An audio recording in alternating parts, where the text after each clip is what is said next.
De acordo com dados da Federação das Indústrias do Estado do Rio, a Firjan, o Rio de Janeiro é o maior produtor de gás natural do país, responsável por 47% de toda a produção nacional. Também somos o maior mercado consumidor. Apesar da grande capacidade de produção e exploração, o gás natural ainda não atingiu toda a sua potencialidade. No Rio em Foco, que começa agora, vamos entender quais as iniciativas que já estão sendo tomadas para reestruturar o setor de gás, atraindo novos investimentos e promovendo maior competitividade. Vem com a gente!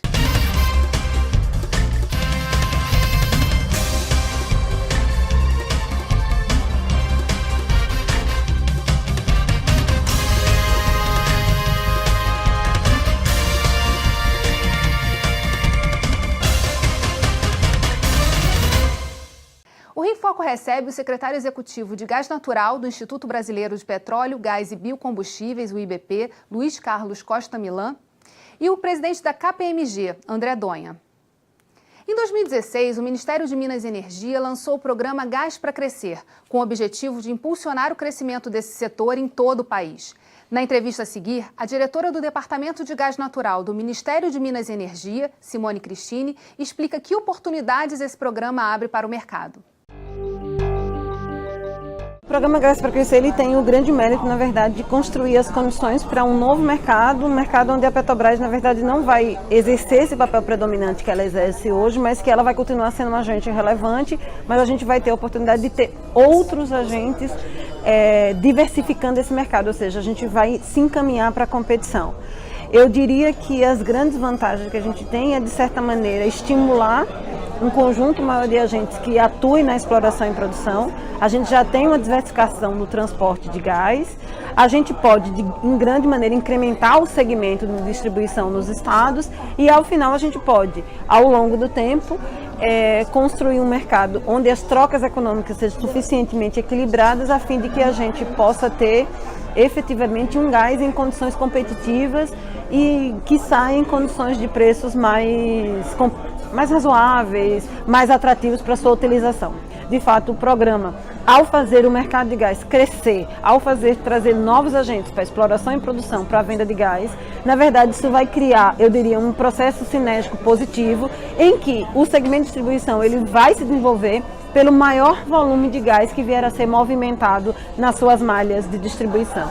Então, naturalmente, isso ao final do dia vai virar imposto, vai virar renda, vai virar empregos.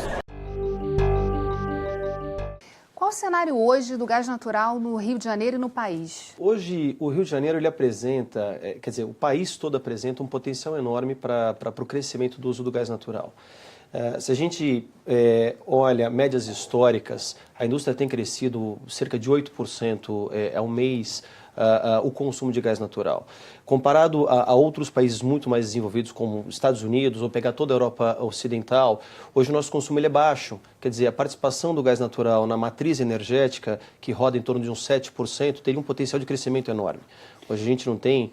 Acho que os Estados Unidos ele consome 20 vezes o que a gente consome em gás natural. Então, quer dizer, esse cenário abre para a gente um potencial enorme de exploração, do incremento dele, né, na nossa matriz. E eu acho que com isso, quer dizer, o programa Gás para Crescer ele vem exatamente para abrir esse caminho. E basicamente o que a gente está falando aqui é da saída da Petrobras como monopólio. Ela tem um monopólio hoje de exploração e distribuição desse gás e com o programa isso se abre-se o mercado para outras empresas. Como é que o IBP tem visto e trabalhado esse tema junto ao setor de óleo e gás? A Petrobras, ela como incumbente, hoje em dia o papel que ela exerce é fundamentalmente, ela é a única vendedora do gás. Mas ela não detém um monopólio, não. Você tem outras empresas que produzem no país. O grande mérito do programa Gás para Crescer, e isso eu acho que a gente deve reconhecer e transferir ao Ministério de Minas e Energia, foi a iniciativa de gerar uma proposta de alteração dessa situação. O que a gente pretende, fundamentalmente?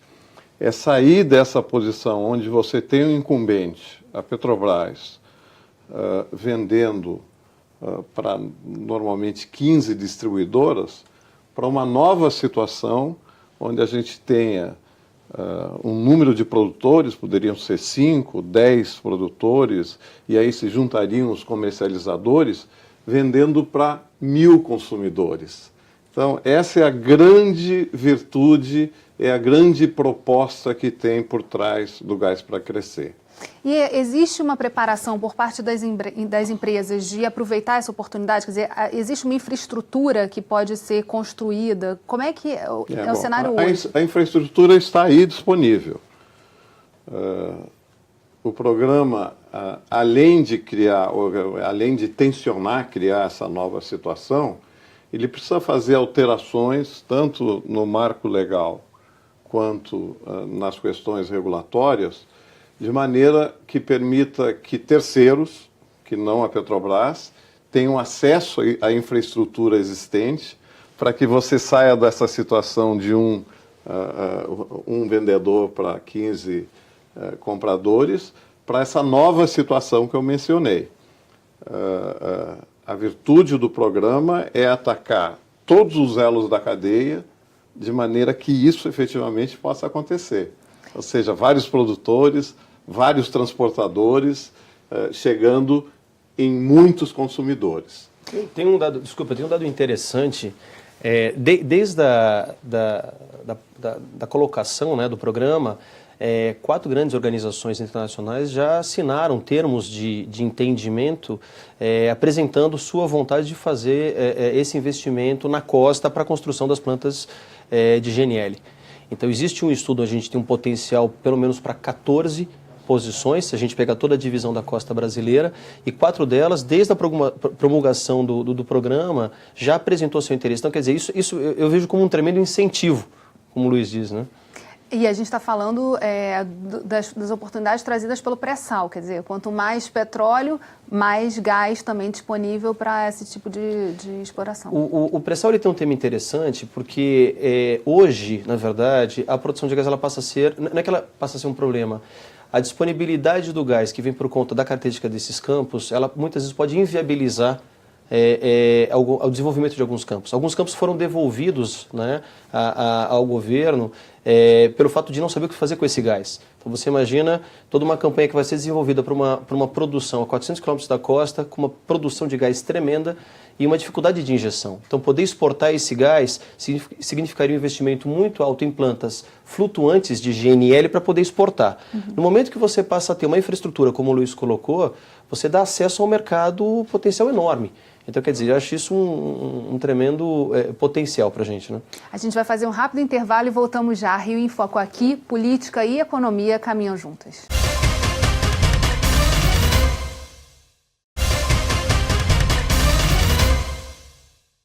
O Rio em Foco está de volta com Luiz Carlos Costa Milã e André Donha. Estudo realizado pela COP, da Universidade Federal do Rio de Janeiro, mostrou que em 2016 o gás natural representava 34% das fontes de energia no estado e que essa participação na matriz energética pode aumentar até 10 pontos percentuais em 2031. Além disso, o gás também vem ganhando mais espaço no setor de transportes e no consumo residencial. São todos os contextos assim, do que a gente tem de mercado consumidor. Mas para a gente ter justamente esse processo caminhando, mais empresas participando e essa logística acontecendo, tem um trabalho aí que o senhor citou no início do bloco anterior, que é justamente a legislação mudar. Perfeito. Como foi esse trabalho de grupos de trabalho discutindo esse tema dentro do programa Gás para Crescer? Já existe uma estratégia desenhada? E como foi a participação das instituições? Absolutamente. O mérito que eu quis atribuir no bloco anterior ao Ministério foi exatamente de ampliar essa discussão para todos os segmentos da cadeia de valor do gás natural. Então, houve uma participação muito intensa, houve 8 subcomitês que foram criados, onde cada um desses elos da cadeia foi discutido, inclusive o da integração entre gás natural e geração de energia elétrica. E o que se tem hoje, na verdade, é um produto que já está no Congresso, em vias de ser avaliado pela Comissão de Minas e Energia, para que se transforme numa lei e, com isso, promova o que eu mencionei antes, a modernização do setor. Então, esse caminho é um caminho que já foi trilhado e agora, quer dizer, está lá no Congresso para ser discutido e a gente espera ser aprovado. O que esse projeto de lei altera no marco legal hoje em vigor? O que altera é fundamentalmente a substituição do incumbente, que de certa forma a lei atual ela foi construída dentro desse contexto por um número maior de agentes, ou seja, tanto na produção, você teria, eu falei, entre 5 e 10 agentes que poderiam ser produtores ou comercializadores. No transporte, a Petrobras já alterou e já vendeu uma parte da infraestrutura de transporte e está em negociação para vender outras partes. Na distribuição, Petrobras também se desfez de posições na área de distribuição de gás natural. O que a gente está olhando, então? Atração de investimentos, um número maior de agentes participando e, fundamentalmente, o aumento da competitividade do gás natural. Acho que esse aumento de competitividade leva a desconcentrar o mercado, ele leva a essa abertura. Um dos maiores problemas que nós temos, que acho que é a malha adutoviária, no momento que ela passa as mãos de terceiros privados, deixa de ser uma ferramenta de governo para onde eu quero levar o gás, senão uma ferramenta de expansão baseada em resultado. E quem vai ter maior interesse nisso é o setor privado. Então, nesse ponto, a gente só tem a ganhar. A gente está falando aqui de algo importante, que é a questão do preço. No estudo da Firjan, lançado recentemente, ela aponta que o preço do gás no Rio de Janeiro, que é o maior produtor, é maior do que nos outros estados da região sudeste. Por que isso acontece? E, em avançando do programa Gás para Crescer, pode haver alteração também nisso? Quer dizer, o preço ficar mais competitivo? Sim, a tendência é que o preço a futuro, né, estimativas que a partir de 2020, acho que agora estendendo um pouquinho mais 2025, tendo esse mercado agora muito mais aberto, né, com o setor privado atuando, que esse preço caia. Na verdade, como você comentou, né, o Rio de Janeiro ele basicamente produz 50% do gás natural do Brasil. Então, quer dizer, e se a gente fala de produção em águas, isso é 60%. É meio difícil de se entender por que no estado ele acaba estando mais caro. A grande preocupação é que os programas de incentivo não deveriam artificializar o preço. Um programa de incentivo ele tem um problema que ele pode ser retirado a qualquer momento. É diferente de você ter uma base jurídica, como o Luiz colocou, né, bem centrada, o que dá muito mais garantia a longo prazo para investimento privado. Então, se eu quero fazer um investimento e enxergo uma segurança jurídica mais assentada, eu não tenho a preocupação que amanhã esse incentivo seja retirado. No passado, acho que quando o gás natural ele chegou ao Rio e aos outros estados, houve um incentivo bastante forte, principalmente por questões ambientais, reduções, né, ou incentivos em questões tributárias. A gente percebe que ao longo do tempo isso foi sendo retirado, o preço na compra foi sendo renegociado, tivemos alguns momentos complicados há alguns anos atrás, né, com um incremento muito forte do custo do milhão do BTU.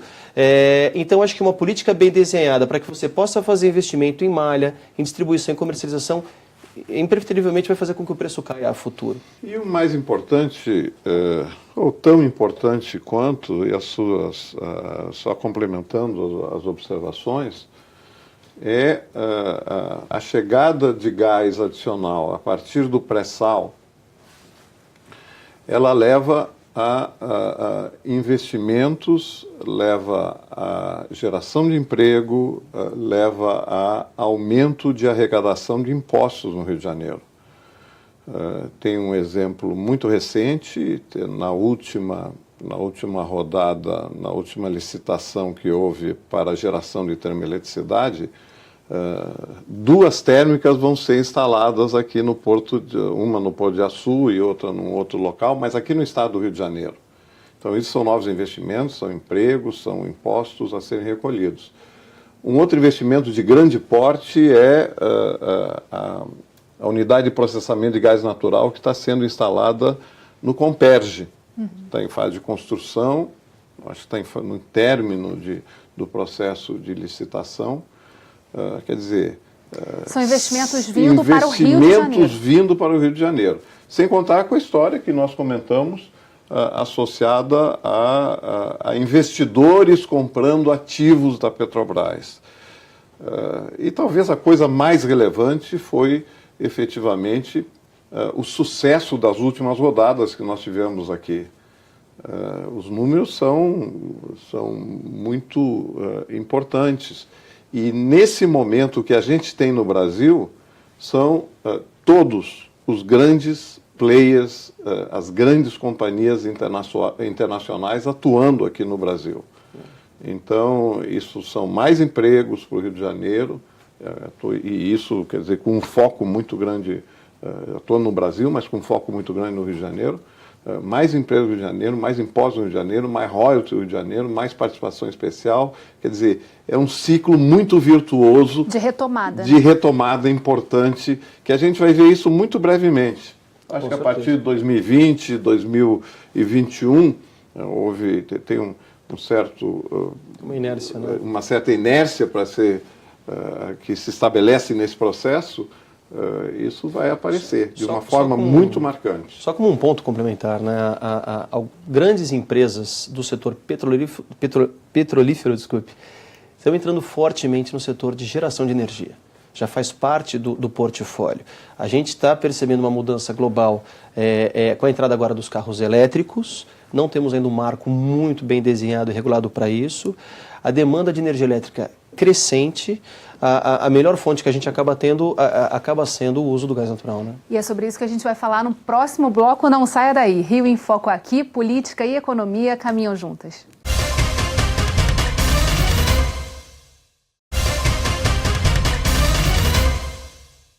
Por ser menos poluente, o gás natural pode se tornar uma ferramenta de transição para a economia de baixo carbono. Era exatamente o que a gente estava falando no bloco anterior, quer dizer, o quanto a utilização do gás natural pode ser também menos poluente. Para a indústria é também uma ferramenta para essa transição. Como é que está sendo visto, principalmente nessa questão das novas políticas acontecendo, como é que está sendo visto isso e os investimentos estão sendo feitos também para essa transição? Mais uma vez, né, acaba tendo um potencial enorme para o uso do gás natural que eu acho que não é aproveitado. Hoje, se a gente olhar para o parque industrial, cerca de 3 mil indústrias utilizam o gás natural. O consumo hoje residencial está na faixa de 3 milhões de usuários. Estamos falando de um mercado de 210 milhões de habitantes. Então, veja bem, os estabelecimentos hoje, cerca de 40 mil só utilizam gás natural. Então, o potencial de crescimento é enorme. O que faltava até então era uma rede bem estruturada, acesso e a preços competitivos. A gente percebe que baseado, né, ou com a expectativa de tudo que está nos trazendo o programa Gás para Crescer, a tendência é que isso cresça muito. Temos outro problema que é geração de energia, né? Por mais que seja feito investimento em outras fontes de geração, tanto a incentivada quanto a hidrelétrica, a gente sabe que o uso do gás natural é muito fácil, né? O liga e desliga de uma usina termoelétrica. Então é uma fonte de energia que em momentos de estresse hídrico, falta de chuva, você acaba entrando e é quando a gente acaba tendo o maior pico de consumo. Então acho que esse é um cenário bastante positivo em termos de pela demanda que virá pelo consumo. E você tinha citado no bloco anterior os carros elétricos, né? Que agora há uma política mundial de estímulo aos carros elétricos. Mas a gente tem já os carros bicombustíveis com gasolina, gás e motor elétrico funcionando aí como uma oportunidade também de participar dessa transição, do setor de óleo e gás não sair completamente. Perfeito, né? Perfeito. É engraçado, recentemente em viagem aos Estados Unidos, em Houston, para você ter uma ideia, né? Uma cidade sede do petróleo, né? A quantidade de carro elétrico, a quantidade de pontos de abastecimento que você tem, porque, claro, o excedente em produção de energia, para eles não é nenhum problema você ter os parques onde você possa fazer esse tipo de carregamento. Aqui no Brasil isso vai ter que ser bem mexido. Isso vai ter que ser muito estudado, né, Luiz? É interessante, você tem alguns países eu estava, na semana passada, num grande congresso mundial sobre gás natural e surgiram lá alguns exemplos que são bem impactantes. 25% da frota de carros da Noruega já é baseado exclusivamente em eletricidade. Dado número 1. Dado número 2, 50% dos carros vendidos no ano passado são elétricos. Evidentemente vai demorar isso a chegar no Brasil. E a questão talvez que a gente tenha, a gente entender e reconhecer a importância do gás natural como combustível de transição, em primeiro lugar, a questão da energia renovável, que é o que a gente está vendo aí como grande tendência, tanto solar quanto fotovoltaica. A questão toda é a seguinte: quando não tem vento e à noite, você precisa de alguma coisa para manter o suprimento elétrico. E aí o grande papel do gás natural. Ou seja, ele é exatamente o combustível de transição, porque ele complementa essas fontes de geração. Mas é muito importante a gente ter também a consciência que o gás natural vai estar presente entre nós nos próximos 30 anos de uma forma muito intensa.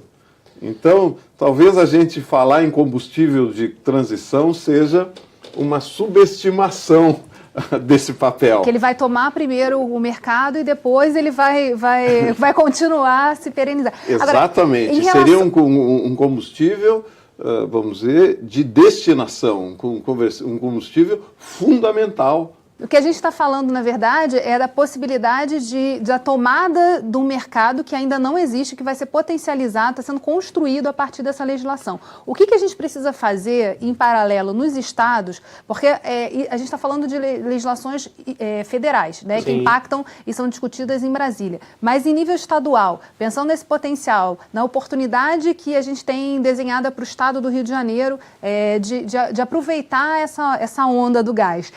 Como é que o que precisa ser feito em nível estadual e como é que vai ser o trabalho aí, o desafio do IBP, da indústria, de dialogar com o legislativo, com as forças políticas? No nível estadual, o mais importante é permitir aos consumidores terem acesso direto ao gás natural. Já existe na legislação, legislação estadual, a figura do consumidor livre.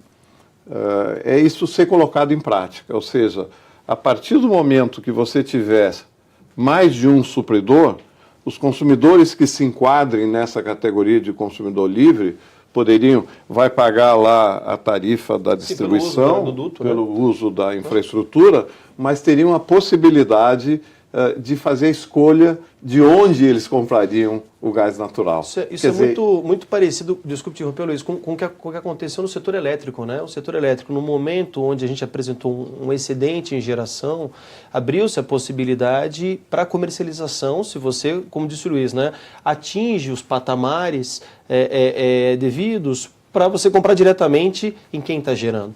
Hoje você patamares previstos, inclusive, na regulação estadual, Perfeito. Que é o regulador estadual que estabelece. Então, isso é um ganho para os consumidores espetacular, porque permite um aumento de competitividade e uma condição de aquisição de compra do gás natural de uma forma mais competitiva. Ou seja, ele deixa de ter apenas a opção da distribuidora e passa a ter a opção de todos os produtores e cria-se um mercado, efetivamente. Tem um dado interessante, Isa, acho que vale a pena a gente explorar. Cerca de 15 anos atrás, eu estava fazendo um estudo, tese de mestrado, aquela coisa toda, e junto com o grupo a gente chegou à seguinte conclusão, né? A população mundial, se a gente faz uma avaliação da virada do século XIX para o XX, pegando o ano de 1900, para o final do século passado, ela cresceu, acho que 6 vezes, de 1 a 6 6 bilhões de pessoas. O consumo de energia per capita ele cresce 15 vezes. E isso a gente ainda não estava vivendo esse momento do boom tecnológico, consumo de energia. Se pegarmos esses últimos 20 anos e fizermos o mesmo comparativo percentual de crescimento da população versus consumo por demanda de energia, qualquer um hoje carrega o seu celular, um laptop, quer dizer, uma quantidade. Então existe uma demanda de energia muito grande. Por isso que eu corroboro com o que o Luiz disse. Eu não sei se o gás natural sendo pensado como um combustível de transição. Senão ele veio e para isso precisa de um marco muito bem amarrado, né? Em 2008, o IBP fez um grande debate, um diálogo sobre o Rio além do petróleo. A gente está falando aqui do gás natural, que está dentro da indústria do petróleo, é algo produzido junto. A gente pode considerar o gás como um potencial para a gente poder realizar essa questão do Rio além do petróleo? Nenhuma dúvida. Quer dizer, como o gás que nós temos no Brasil é fundamentalmente gás associado, é algo que nós vamos ter que resolver. Quer dizer, um dos caminhos é exatamente esse programa Gás para Crescer, que foi o objeto da nossa discussão desde o início. Bem, infelizmente o programa chegou ao fim. Obrigada, Luiz, obrigada, André, e obrigada a você, telespectador, que acompanhou a nossa programação até aqui. Aproveite para se inscrever no nosso canal do YouTube. O endereço está aparecendo aí na sua tela.